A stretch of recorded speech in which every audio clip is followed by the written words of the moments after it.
함께 기도드리겠습니다. 아버지 하나님,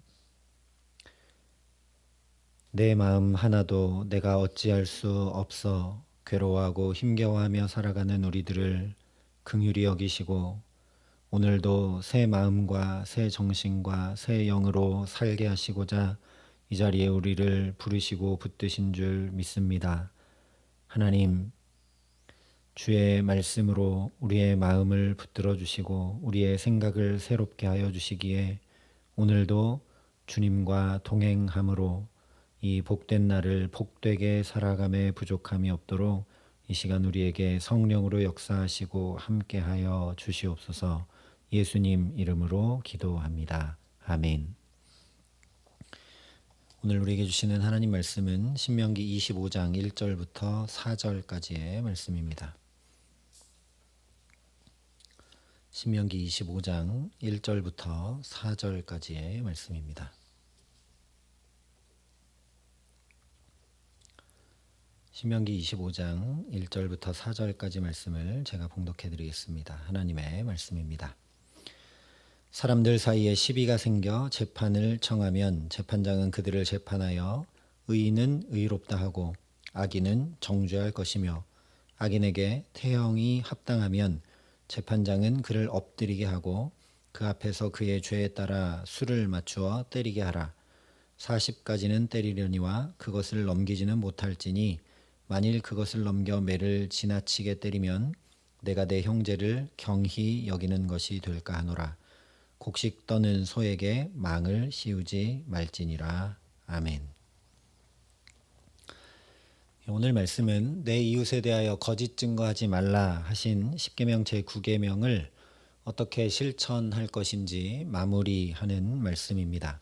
먼저 1절에 이렇게 말씀을 합니다. 사람들 사이에 시비가 생겨 재판을 청하면 재판장은 그들을 재판하여 의인은 의롭다 하고 악인은 정죄할 것이며. 이 말씀은 왜 여기 있는가 싶을 정도로 너무나 당연한, 너무나 상식과도 같은 말씀이죠. 아니, 재판장이 당연히 의인은 의롭다 해야 되고 악인은 정죄해야 되는 것이 마땅한 일 아니겠습니까? 그러나 이 말씀이 있다는 이유는 또 우리도 또 알고 있듯이 그렇게 잘 되지 못한다는 것이죠. 이미 살펴봤던 신명기 16장에 너는 재판을 굽게 하지 말며 사람을 외모로 보지 말며 또 뇌물을 받지 말라. 뇌물은 지혜자의 눈을 어둡게 하고 의인의 말을 굽게 하느니라 말씀을 했습니다. 재판을 굽게 하고 있고 뇌물을 받고 있고 사람을 외모로 판단하고 있다라는 이야기죠. 또 이사야서에도 보면 내 고관들은 패역하여 도둑과 짝하며 다 뇌물을 사랑하며 예물을 구하며 고아를 위하여 신원하지 아니하며 과부의 송사를 수리하지 아니하는도다 라고 하면서 지도자들의 죄악을 낱낱이 고발합니다. 성경시대만 아니라 증거 재판주의에 의해서 사건에 대한 조사나 판결이 진행되는 오늘날에도 여전히 유전 무죄, 무전 유죄로 결론이 나는 사건들을 우리가 많이 보게 됩니다. 이것은 더 말할 필요도 없이 의인을 의롭다 하지 않고 판결을 굽게 한 것이기 때문에 그야말로 이웃에 대해 명백히 거짓 증거하는 행위입니다. 이런 이유 때문에 앞서 24장 22절과 또 18절에 너는 애굽에서 종되었던 일과 내 하나님 여호와께서 너를 거기서 속량하신 것을 기억하라. 이러므로 내가 내게 이 일을 행하라 명령하노라 말씀했던 것입니다. 당연히 그렇게 행하고 상식적으로 생각해도 그렇게 행하는 것이 너무너무나 명백한데도 우리가 그렇게 행하지 못하는 이유는 이 하나님을 알지 못하고 기억하지 못하고 놓쳐서라기 때문입니다. 이스라엘이 애굽에서 종 되었던 것이야말로 애굽을 7년 기근이라는 절체절명의 위기에서 구원해 준 사실에 대한 명백한 거짓 증거죠. 이렇게 판결을 굽게 하고 거짓 증거하는 것이 얼마나 삶을 파괴하고 괴롭게 하는 것인지 한두 명만 아니라 온 이스라엘이 또 이스라엘 여러 세대가 경험하여 분명히 알고 있는 것이기 때문에 그러니 너희는 그런 죄악을 범하지 말라라는 말씀입니다. 더 나가서 이스라엘이 자기들보다 많고 강하니 번성할까 두려워 고된 노동을 시키고 태어난 사내 아이들은 곧바로 죽이게 하며 학대함으로 거짓 증거했던 그 애굽이 결국 하나님의 손에 의해 심판받았다는 것을 기억하라는 말씀이기도 합니다. 그래서 실제 잠언에 악인은 사람의 품에서 뇌물을 받고 재판을 굽게 하느니라 말씀을 합니다. 거짓 증거하는 자가 악인이다 분명히 밝혀 말씀을 하죠.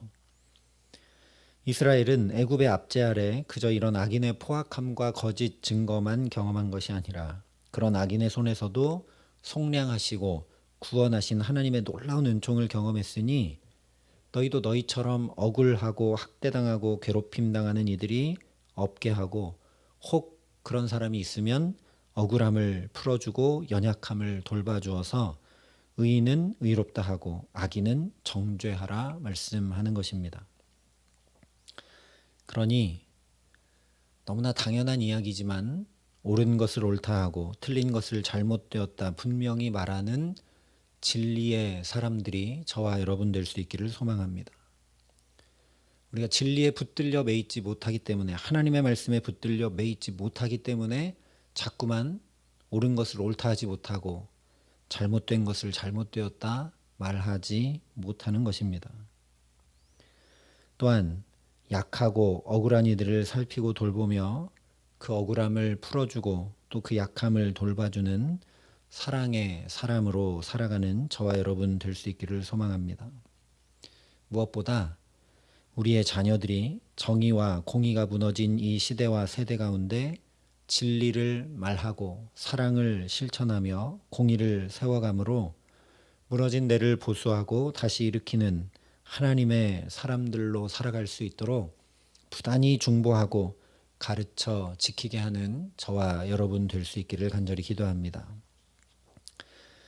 무엇보다 중요한 것은 이렇게 거짓 증거하지 않고 공의와 정의와 사랑을 행함으로 내가 하나님을 조금 더 알아간다는 데 있습니다. 우리가 바르게 행하느냐, 공의를 실천하고 있느냐, 옳은 것을 옳다 잘 하고 있느냐 보다 더 중요한 것은 그렇게 함으로 내가 하나님을 더 알아간다는 데 있다는 사실입니다. 하나님은 공의와 정의와 사랑의 하나님이신데 나는 그렇게 행하지 않고 거짓 증거하는 악인으로 살아가면 도무지 하나님을 알래야 알 길이 없는 것이죠. 반대로 말하면 애굽을 심판하신 하나님, 애굽의 압제에서 속량하고 구원하신 하나님을 알지 못하기 때문에 공의와 정의와 사랑으로 행하지 못하고 거짓 증거하게 된다라는 것입니다. 그냥 한마디로 얘기하면 하나님을 알지 못한 채 이렇다 저렇다 하며 행하는 것이 곧 거짓 증거라는 말씀입니다. 그래서 우리가 이미 살펴본 대로 앞서 24장에 이 거짓 증거에 대한 말씀들을 시작하면서 가장 먼저 미리암의 사건을 말씀하셨던 것이죠. 하나님이 모세와 대면하여 명백하게 이야기하시는 분임을 잘 알지 못하고 아니 나도 하나님 말씀 듣는 자인데 이렇게 하면서 자기 판단대로 모세를 정죄했던 사건을 말씀하셨던 것입니다. 같은 이유로 오늘 2절과 3절이 이렇게 말씀합니다. 악인에게 태형이 합당하면 재판장은 그를 엎드리게 하고 그 앞에서 그의 죄에 따라 수를 맞추어 때리게 하라. 40까지는 때리려니와 그것을 넘기지는 못할지니 만일 그것을 넘겨 매를 지나치게 때리면 내가 내 형제를 경히 여기는 것이 될까 하노라. 옳은 것은 옳다 하고 의인은 의롭다 하고 악인은 악인으로 정죄해야 하는데 말로만이 아니라 죄에 대한 값을 정확히 치르게 하라라는 말씀이죠. 즉 죄에 대해서 어물쩍 넘어가거나 모른 척하는 것 또는 반대로 죄를 너무 함부로 다루는 것이 모두 거짓 증거라는 것을 명백히 말씀하는 것입니다. 다른 말로 하면 악인이 저지른 죄에 비해 너무나 무거운 형벌을 내리는 것이나 그 반대로 지나치게 가벼운 형벌을 가하는 것은 모두 다 거짓 증거하는 일이라는 말씀입니다. 판결은 악인이라고 내렸는데 그 죄에 대한 합당한 값을 치르지 못하게 하는 것, 그것도 다 거짓 증거라는 것이죠. 왜냐? 하나님은 사랑의 하나님이시지만 공의의 하나님이신 것을 분명히 알지 못할 때 이렇게 행하기 때문입니다. 우리가 신앙생활하면서 자칫 잘못하다가 다 품어주고 다 사랑하고 다 은혜를 베푸는 것이 신앙생활 잘한다고 잘못 생각하게 되기 쉽습니다. 사랑에는 반드시 공의와 정의가 뒤따라야 합니다. 그렇지 않으면 거짓 증거하는 것이 되고 만다라는 말씀이죠. 특별히 3절에 태형을 40대까지로 제한한 중요한 이유 중 하나는 이방인들처럼 행하는 일이 없게 하기 위함이었습니다. 왜냐, 이 당시 이방 나라들에서는 사람을 무자비하게 때려서 불구로 만든다든지 혹은 죽게 되도록 만드는 경우들이 비일비재했기 때문입니다. 그래서 유대인들은 이 신명기 말씀을 잘 지키려고 40에서 하나 감한 39대까지만 태형을 때렸다고 합니다. 왜냐? 혹시라도 숫자를 잘못 세서 40을 넘긴 태형을 집행하게 될 수 있기 때문에 그렇게 해서 신명기 이 율법을 어기지 않으려고 했다라는 것이죠. 이것이 학자들의 연구가 아니라 실제 성경에 나옵니다. 사도 바울이 유대인들에게 40에서 하나 감한 배를 5번 맞았다. 고린도후서에 이야기하죠. 그러나 이것도 보면 유대인들이 그저 율법의 문자를 지키기 위해 사도 바울에게 39대의 태형을 때렸던 것일 뿐입니다. 사도 바울도 이런 태형으로 인해 거의 죽을 뻔했다 이야기하고 있고, 실제 사도행전 23장에 보면 사도 바울을 죽이지 못하면 먹지도 않고 잠도 안 자겠다, 마시지도 않겠다 결의한 40명의 자객까지 있을 정도였습니다. 하나님께서 태형을 하라 하신 목적은 죄에 합당한 값을 받고 깨우쳐 그 죄에서 돌이키게 하시기 위함이지, 사람을 죽기 전까지 때리라는 데 목적이 있는 것이 전혀 아닌데, 오히려 이 율법을 잘 지키는 척하면서 39대까지만 때려서 자신들은 율법에 어긋남이 없다라고 하지만 그것을 오히려 이용해서 사도 바울을 향한 살의를 그대로 표출하고 악의를 그대로 드러내 사도 바울을 없애버리려는 자신들의 목적을 이루려 했습니다. 하나님과 전혀 상관없이 행하는 인간의 간교함과 또 연약함이 여기 그대로 드러나죠. 이것이 바로 거짓 증거라는 말씀입니다. 하나님이 사랑의 하나님이시고 공의의 하나님이신 것을 알려 하지도 않고 그냥 문자 그대로만 지켜 행하려 하고, 오히려 그 하나님의 말씀을 이용하여 자기들의 목적을 이루려고 하는 그런 악함과 또는 연약함, 그것을 벗어나려 하지 않는 것, 그것이 바로 거짓 증거라는 말씀입니다. 그래서 4절에 이렇게 말씀하면서 거짓 증거하지 말라는 말씀을 마칩니다. 곡식 떠는 소에게 망을 씌우지 말지니라. 물론 이 말씀은 짐승이라고 해도 일한 대가를 정당히 받게 하라는 말씀이죠. 소에게 일을 엄청 시키면서 곡식을 떠는데 그걸 소가 먹으면 수확이 줄어드니까 못 먹게 하려고 입에다 망을 씌우고 막 일을 시키지 말라는 말씀입니다. 상식적으로 생각해도 그렇게 하면 소가 금방 지치고 일도 더 많이 못해서 수확량이 사실은 줄어들게 되죠. 그런데 거짓 증거와도 상관없어 보이고 앞에 있는 말씀들과도 전혀 상관없어 보이는 이 말씀이 갑자기 튀어나와서 우리가 주목할 수밖에 없습니다. 이 말씀은 당시의 격언을 인용한 것이기 때문에 여러 가지 의미로 해석해 볼 수 있겠지만, 무엇보다 일하는 소의 당연한 권리까지도 말씀하시고 계신 분이 하나님이신 것을 보고 알라는 그런 말씀입니다. 그러니 하나님을 섬기는 너희도, 이런 하나님을 섬기는 너희도 소에게까지도 당연한 것을 당연하게 하라고 말씀하시고 살펴주시는 그런 하나님이 너희 하나님이니 너희도 당연한 것을 당연하게, 상식적인 것을 상식적으로 행하라는 말씀입니다. 그것이 거짓 증거하지 않는 삶을 살아가는 것이라는 말씀이죠.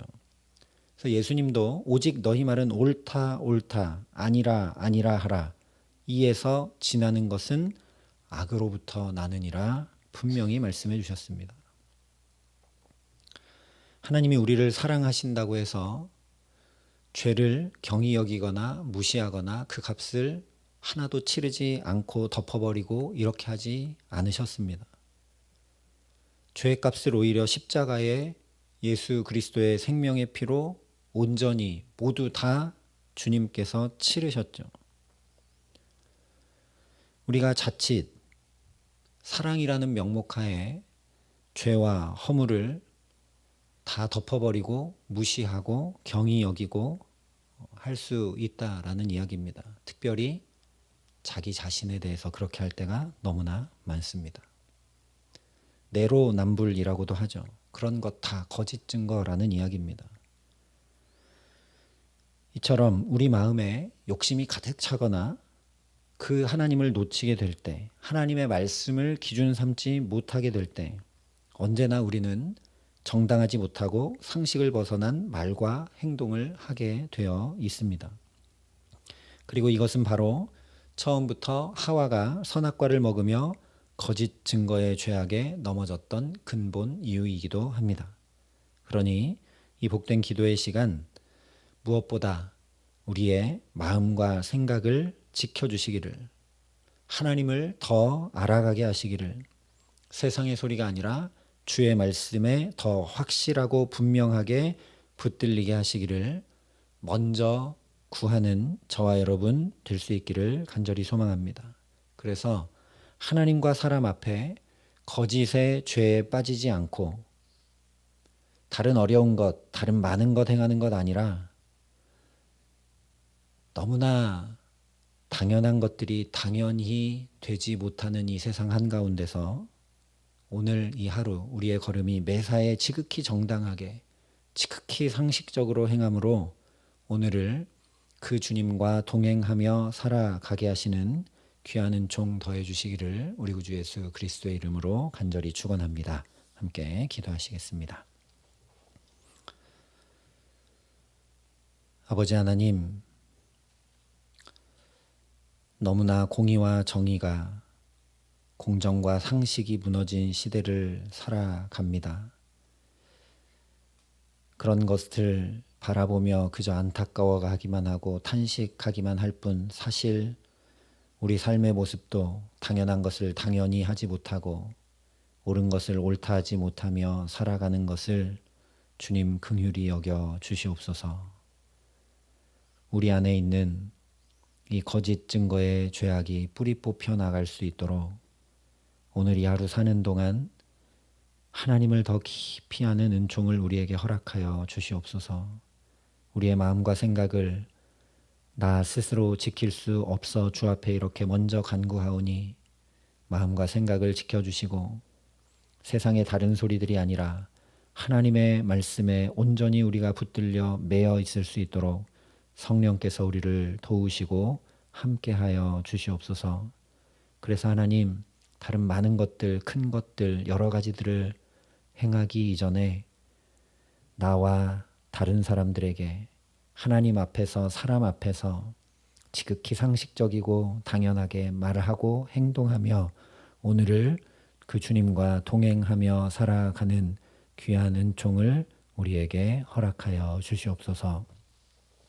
이제는 친히 우리의 구원이 되신 우리 구주 예수 그리스도의 은혜와 그 독생자 예수 그리스도를 아낌없이 내어주신 아버지 하나님의 놀라우신 사랑하심과 오늘도 주님 더 알아갈 수 있도록 주께 붙들릴 수 있도록 우리를 도우시고 붙드시는 성령 하나님의 교통하시고 역사하심이 여기 머리 숙여 지극히 당연하고 상식적인 삶을 주님과 함께 살아가기를 소원하고 결단하는 여기 모인 모든 주의 성도들과 사랑의 빛교회 모든 교우들과 이 나라 이 민족과 이 귀한 복음을 오늘도 세계 만방에 전하시는 선교사님들 가운데 이제로부터 영원토록 함께 하시기를 간절히 축원하옵나이다. 아멘.